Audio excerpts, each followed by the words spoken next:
The year is 1381. In the misty dawn of an English countryside, a blacksmith named William raises his hammer not to forge iron, but to rally his neighbors. The harvest has failed again. The taxes have doubled. Children are starving while the Lord feasts in his stone fortress above. William's voice cuts through the morning air like steel flesh. We will not bow anymore. But William doesn't know that by sunset, he will wish he had never spoken those words. Capture and judgment. 3 days later, the rebellion crumbles. William stands in chains before Lord Edmund, whose cold eyes have witnessed 1,000 such moments. The great hall echoes with the footsteps of armed guards, their steel boots clicking against stone like a death march. Torchlight flickers across banners that have hung here for generations, each thread soaked in the blood of previous uprisings. Lord Edmund doesn't speak immediately. He understands something that William does not. This moment isn't just about punishment. It's about sending a message that will echo across every village, every farm, every cottage where discontent might take root. The Lord's decision will determine not just William's fate, but the fate of anyone who might dare to dream of defiance in the years to come. Treason, Lord Edmund finally declares, his voice carrying the weight of absolute authority. You have raised arms against your rightful lord. You have poisoned the minds of good Christian people. You have broken the sacred bonds that hold our world together. The sentence isn't just death. It's something far worse. Something designed to make death seem like mercy. The torturer's chamber. The castle's lowest chamber exists in perpetual darkness. No window has ever been cut into these walls, because no one who enters is meant to see daylight again. The air is thick with dampness and something else that clings to the throat like smoke from a funeral pyre. Iron tools hang from the walls in neat rows, each one designed for a specific type of agony. This is where confessions are extracted, where secrets are torn from unwilling tongues, where rebels learn the true meaning of regret. William's eyes adjust to the gloom, and he sees it. The rack, a wooden frame that looks deceptively simple, like something a carpenter might build to dry lumber. But the leather straps at each corner tell a different story. So do the stains on the wood that no amount of scrubbing has been able to remove. The torturer is a thin man with surprisingly gentle hands. He explains his work with the patience of a teacher instructing a slow student. The beauty of the rack lies not in its complexity, but in its precision. Every turn of the wheel stretches your body just a little more. Your joints will separate slowly, one by one. First your wrists, then your shoulders. Your spine will lengthen until the vertebrae pop apart like beads on a broken string. The first turn brings pressure. William grits his teeth, determined to maintain his dignity. The second turn brings pain that shoots through his shoulders like lightning. By the third turn, he understands that dignity is a luxury he can no longer afford. The fourth turn dislocates his shoulder with a wet pop that echoes off the stone walls. But the rack is only the beginning. In the corner stands a device that medieval chroniclers called the breaking wheel.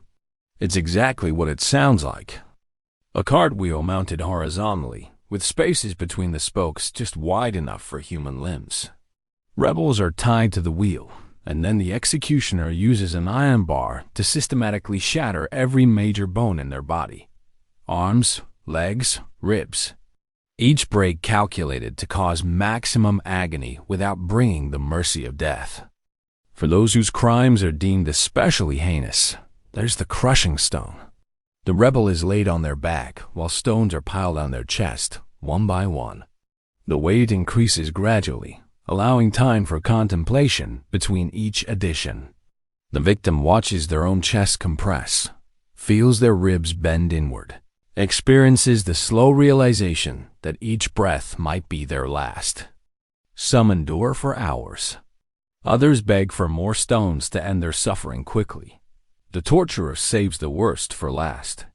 He produces a small brazier filled with glowing coals, and from it, He withdraws an iron brand heated to white-hot intensity.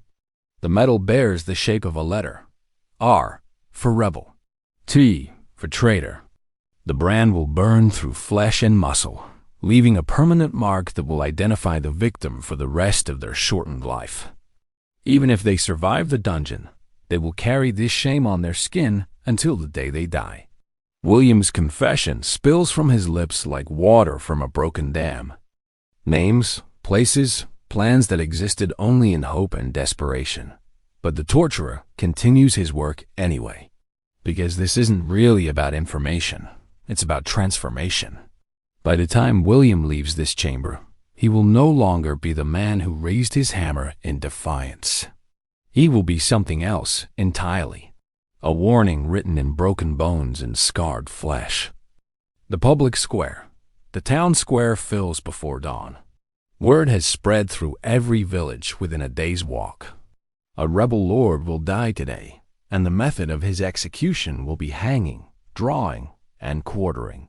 It's been months since the last public execution, and the people hunger for the spectacle. They bring their children, their elderly, their sick. Everyone must witness what happens to those who challenge the natural order of the world. The scaffold stands in the center of the square, like a wooden altar built for a dark god. 3 separate structures have been erected. The gallows, the butcher's table, and 4 iron spikes driven into the ground at precise intervals. Each element serves a specific purpose in the choreography of state-sanctioned murder. William is dragged from the castle in a wooden cart, his body broken, but his heart still beating. The crowd presses closer, eager to see the man who dared to dream of freedom. Some throw rotten vegetables. Others spit. Children point and laugh, not understanding the horror they're about to witness. Their parents hold them close, knowing that today's lesson will be burned into their memories forever. The executioner is a professional. He's performed this ritual dozens of times, and he knows that timing is everything.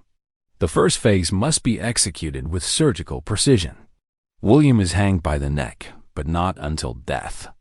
The rope tightens around his throat, cutting off air but not crushing his windpipe entirely. His body jerks and struggles, dancing the grotesque ballet of suffocation, while the crowd counts the seconds. Just as consciousness begins to fade, William is cut down.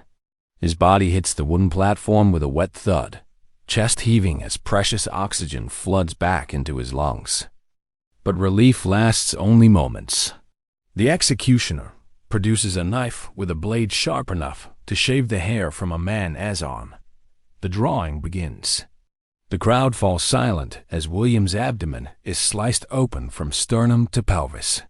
Steam rises from the wound as his internal organs are exposed to the cold morning air. The executioner reaches inside and begins removing pieces. First the stomach, then the liver, then lengths of intestine that uncoil like bloody rope. Each organ is held up for the crowd to see before being thrown into a fire that has been burning beside the scaffold since midnight. William's eyes remain open through it all. Medieval medical knowledge is limited, but executioners have learned through practice exactly how much a human body can endure before death claims it. The art lies in keeping the victim conscious for as long as possible, allowing them to witness their own dismantling. The quartering comes last. William's limbs are tied to 4 different horses, each animal held by a separate handler. At the executioner's signal, the horses are driven in opposite directions. The crowd holds its breath as the ropes grow taut. There's a moment of perfect tension, like a bowstring drawn to its limit, and then the inevitable release. The sound of tearing flesh carries across the square like thunder. William's body separates at the joints, each limb pulling away from the torso with a wet ripping noise that will haunt the nightmares of everyone present. His head is removed last, severed from the neck with a single swing of the executioner's axe. But the execution is only the beginning of the punishment. William's head is mounted on an iron spike above the town gate, where it will remain until the flesh rots away and only the skull remains. His limbs are distributed to the 4 corners of the Lord's territory. each one mounted on display as a permanent reminder of what happens to rebels. For some crimes, the method of execution is even more spectacular. Heretics and witches burn alive, their screams rising with the smoke toward heaven. The fire starts at their feet, licking up their legs like a slow-moving tide of agony. The crowd can smell burning hair, then flesh, then something worse that makes even hardened soldiers turn away. The victim's voice cracks and fails as the flames reach their throat, but their eyes remain visible above the fire until the very end. Noble rebels receive the privilege of beheading, a supposedly merciful death that still serves as powerful theater. The condemned kneels before the block, places their neck against the worn wood that has felt the touch of dozens of other necks, and waits for the axe to fall. When the blade connects, it doesn't always sever the head cleanly. Sometimes it takes 2 swings, sometimes 3. The crowd counts each blow like a perverted form of prayer. Marked for life, not every rebel dies in the public square. Some punishments are designed to create living reminders of rebellion's cost, walking warnings that serve the Lord's purposes for years or even decades. These survivors carry their shame in their flesh, marked by implements heated in forged fires until they glow like fallen stars. The branding iron bears different symbols depending on the crime. A simple T for traitor burns into the forehead of those who spoke against their Lord. R for rebel marks those who took up arms. But the most feared brand of all is the fleur-de-lis, reserved for those who committed treason against the crown itself.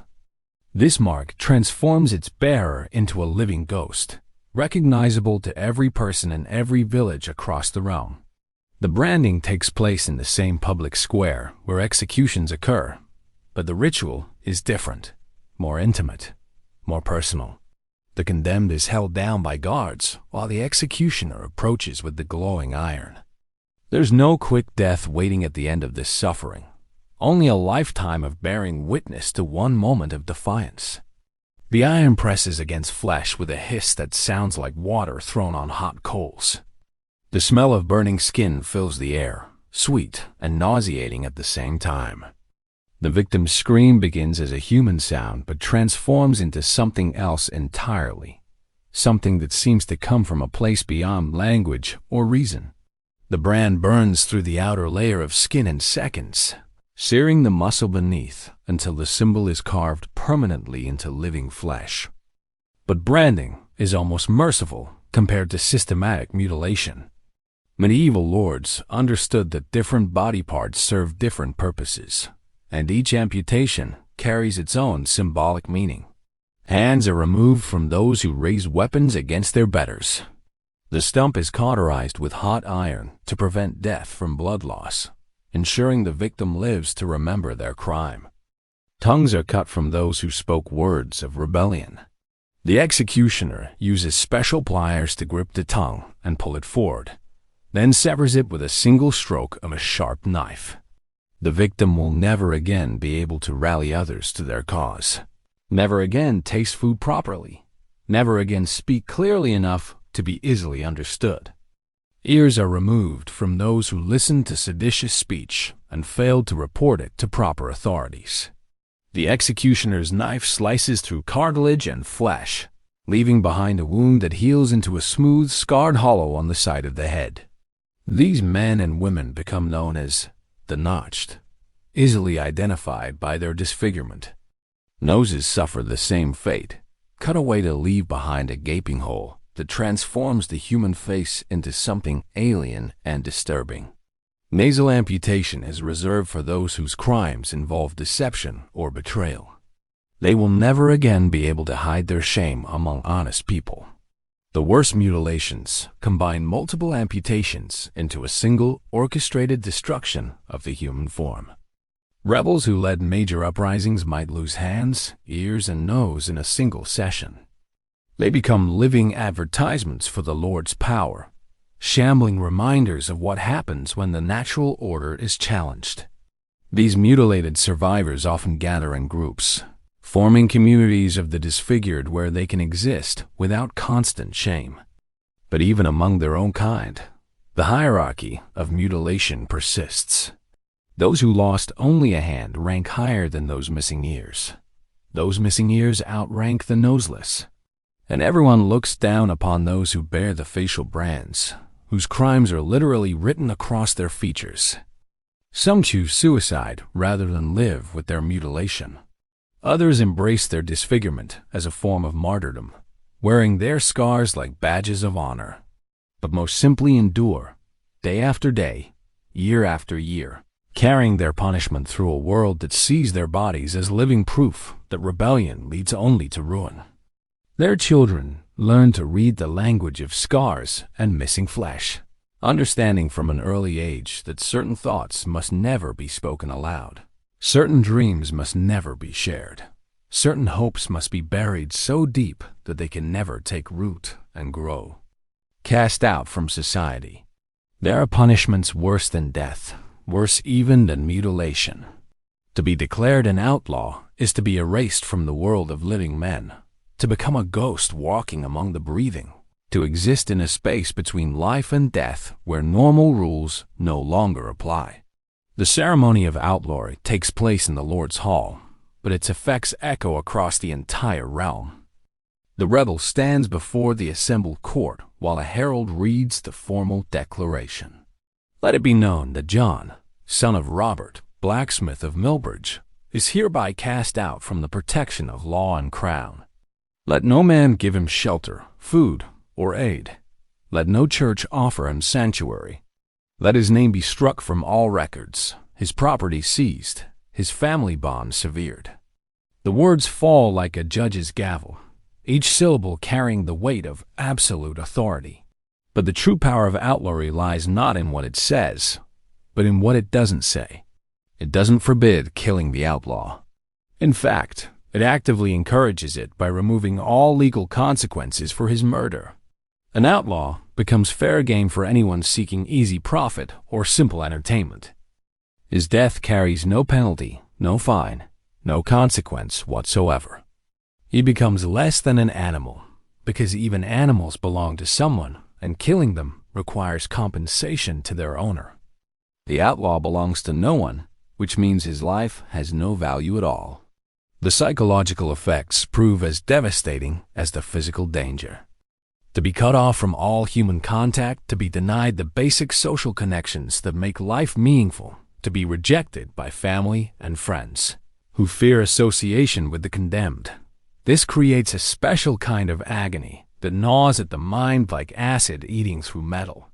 Some outlaws flee to the forests, becoming the bandits and highwaymen that populate folklore and legend. They survive by preying on travelers, by stealing what they need to stay alive, by embracing the violent lifestyle that outlawry forces upon them. But even these desperate men rarely live long. Bounty hunters track them like wolves, motivated by the promise of reward and the knowledge that no law protects their prey. Others attempt to hide in distant towns where their faces aren't known, trying to build new lives under false names. But medieval communities are small and tight-knit. Strangers attract attention, and attention leads to questions. Eventually, someone recognizes the outlaw's face or hears a detail that doesn't match their fabricated story. The mask slips, the truth emerges, and the cycle of persecution begins anew. Religious outlawry cuts even deeper than secular banishment. When the church declares someone excommunicate, it severs their connection not just to earthly community, but to divine salvation itself.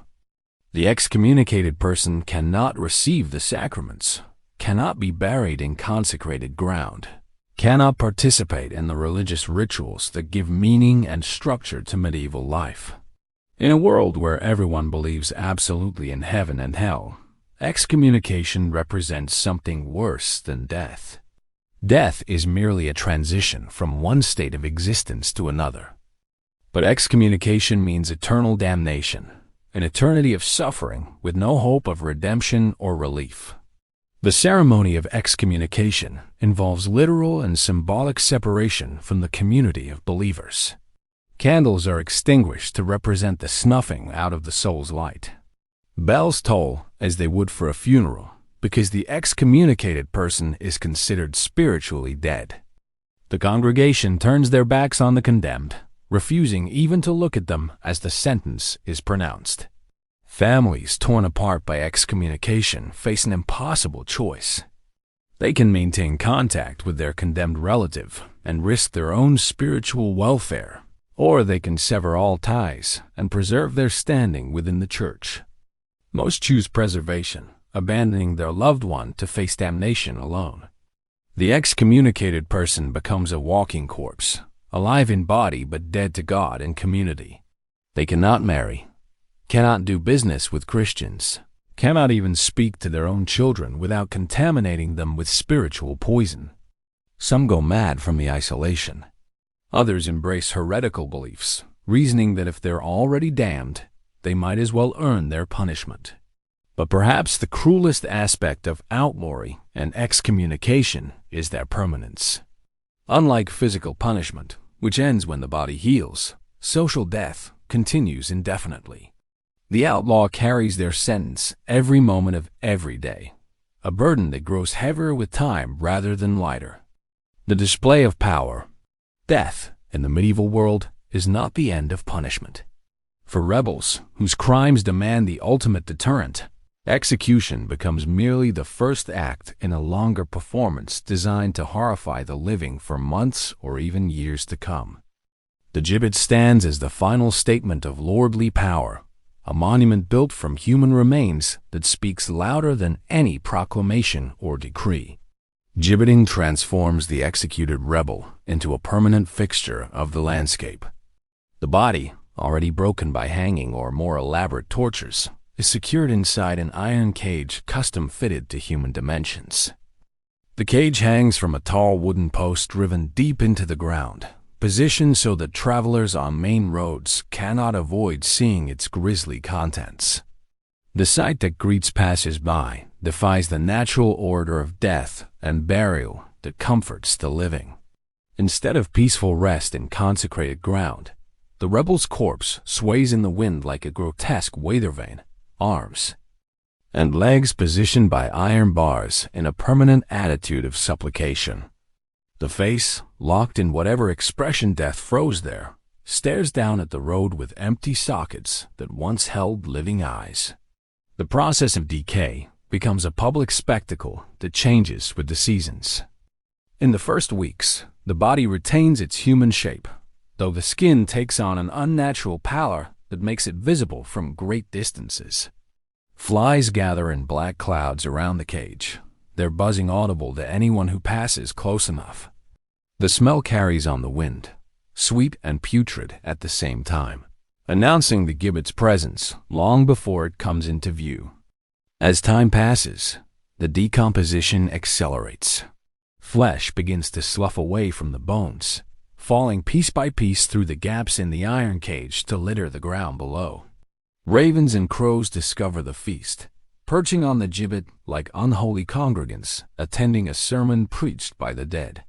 They strip away meat with surgical precision, their black feathers growing glossy from their work. Winter brings its own transformations. Cold weather slows decay, but doesn't stop it entirely. The remaining flesh mummifies against the bones, creating a leathery husk that bears only passing resemblance to the living person it once was. Snow settles in the empty eye sockets and between the ribs, adding a macabre beauty to the horror. By spring, often only the skeleton remains, held together by ligaments that refuse to surrender their grip on life. The skull grins its permanent rictus at passing travelers, jaw hanging open as if the dead rebel still attempts to speak words of warning or defiance. Children dare each other to approach the gibbet, while adults hurry past with averted eyes and muttered prayers. The gibbet serves multiple purposes beyond simple deterrent effect. It demonstrates the Lord's power over life and death, his ability to deny even the basic dignity of burial to those who challenge his authority. It creates a permanent reminder visible to anyone traveling the roads under his jurisdiction. Most importantly, it transforms the rebel from a figure who might inspire sympathy into something actively repulsive that generates revulsion rather than martyrdom. Strategic placement of gibbets turns them into a network of warning signals that blanket the countryside. Major crossroads host the remains of the most notorious rebels, their cages positioned to catch the eye of travelers coming from any direction. Castle gates display the severed heads of traitors on iron spikes, creating a gallery of consequences that greets every visitor. City walls bristle with similar decorations, each skull representing another life lost to the futile dream of rebellion. Some gibbets become local landmarks, referenced in directions and property descriptions for decades after the original occupant has crumbled to dust. Turn left at the three-armed gibbet, merchants tell each other. The inn lies a mile past where they hanged Black Thomas. The rebels' final service to their lord involves providing navigation assistance to travelers who have long forgotten the original crime. The most feared gibbets hold rebels who were gibbeted alive, hung in cages while still breathing, and left to die slowly from exposure, thirst, and starvation. These unfortunate souls might survive for days or even weeks, their cries carrying across the countryside like the voices of the damned. Local people avoid these sites after dark, claiming to hear the dead rebbie's voice calling for water or mercy long after silence has finally claimed them. The maintenance of gibbets requires dedicated effort.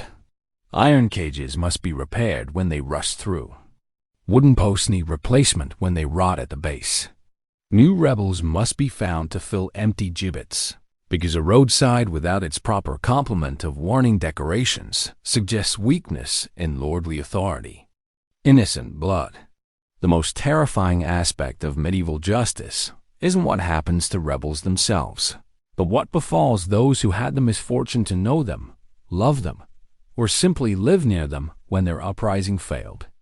Collective punishment strikes like lightning, illuminating entire communities in its destructive flash before leaving behind only ash and memory.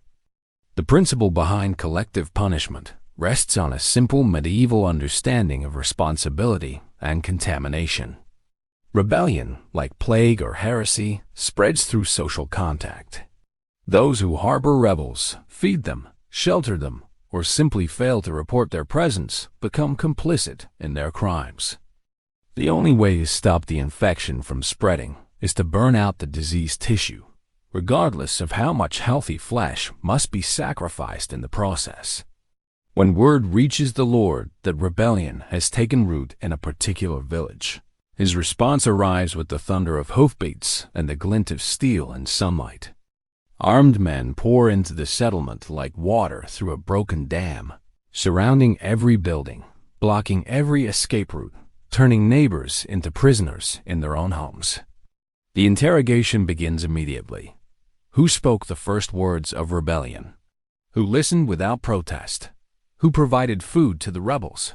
Who offered shelter? Who knew of the plot but failed to warn their rightful lord? The questions continue until someone breaks, until names spill from frightened lips like blood from an open vein. But the answers don't bring mercy. They only expand the circle of guilt, drawing more families into the web of collective responsibility. The blacksmith who sharpened the rebels' weapons faces the same fate as those who wielded them. The baker who sold them bread becomes as guilty as those who ate it. The children who played with rebel children inherit the stain of their parents' crimes. Fire serves as the preferred method of collective punishment because it makes no distinctions. Rich and poor, old and young, guilty and innocent, all burn at the same temperature, all scream with the same voices, all leave behind the same charred remains.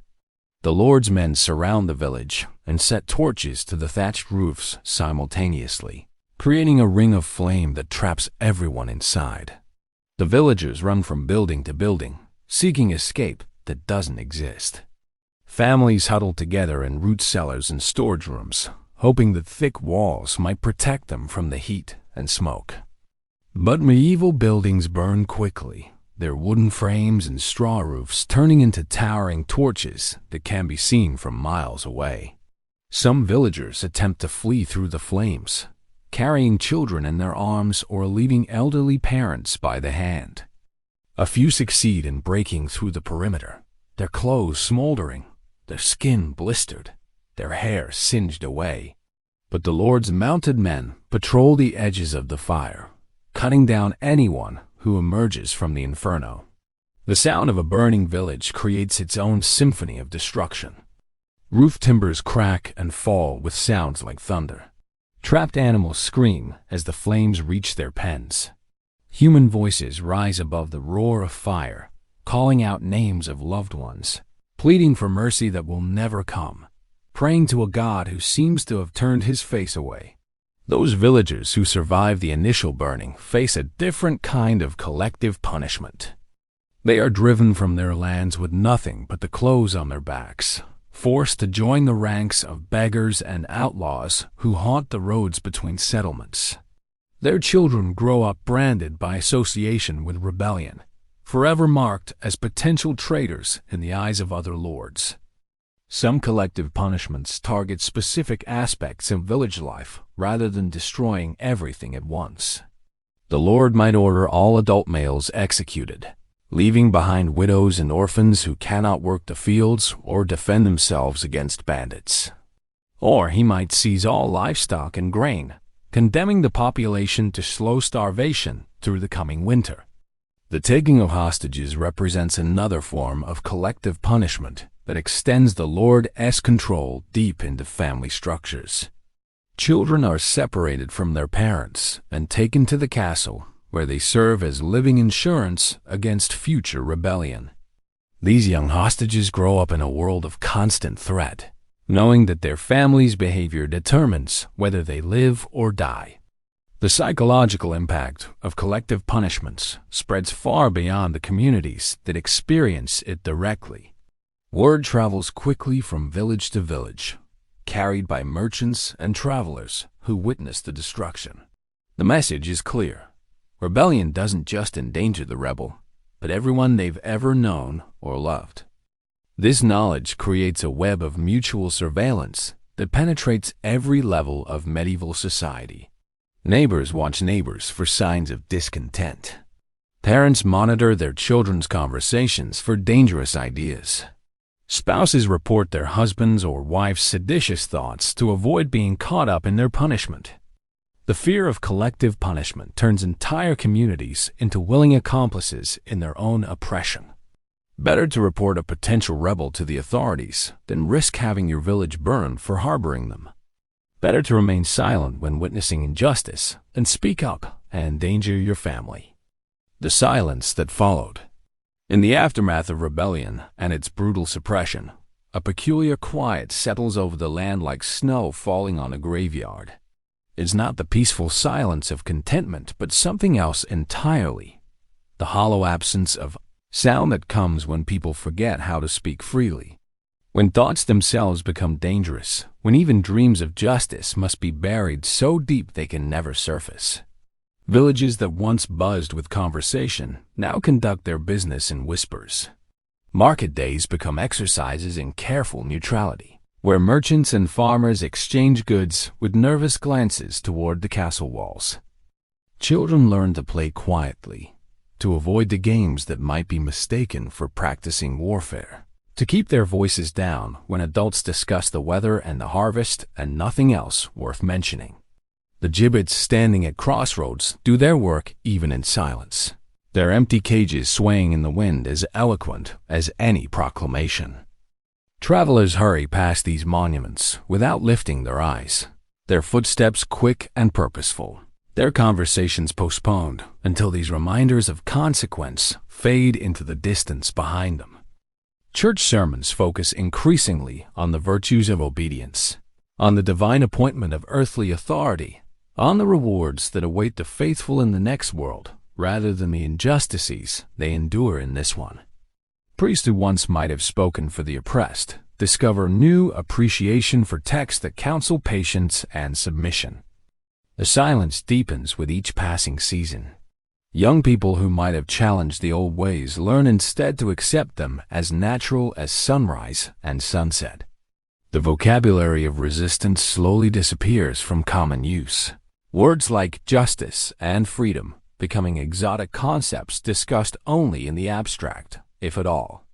But perhaps the most profound silence belongs to the survivors themselves, the families who lost fathers and sons to the gibbet, the villages that rebuilt from ash and memory, the individuals who bear the scars of rack and brand and mutilation. They carry their stories locked inside their hearts like secrets too dangerous to share. This silence becomes the Lord's most enduring victory, more complete than any military conquest, more permanent than any fortification. It transforms an entire generation into willing participants in their own subjugation, teaching them that some thoughts are too costly to think, some words too dangerous to speak, some dreams too perilous to dream. The medieval lord's arsenal of punishment succeeded not because it was just, but because it was comprehensive. Every aspect of human existence, body, mind, soul, family, community, fell within its reach. Every possible form of resistance met with consequences so severe that the cure seemed infinitely worse than the disease. These methods shaped more than individual lives. They molded entire societies, creating cultures of compliance that lasted far beyond the medieval period itself. The lesson embedded in every gibbet, every brand, every severed head mounted on a castle gate, whispered the same message across the centuries. Challenge authority at your own peril, and at the peril of everyone you love. Today, we look back on these punishments with horror and disbelief, wondering how human beings could inflict such cruelty on their fellow creatures. But perhaps the real question isn't how they could do such things, but how effective those methods were at maintaining a social order that served the few at the expense of the many. The silence that followed medieval rebellion speaks louder than the screams that preceded it.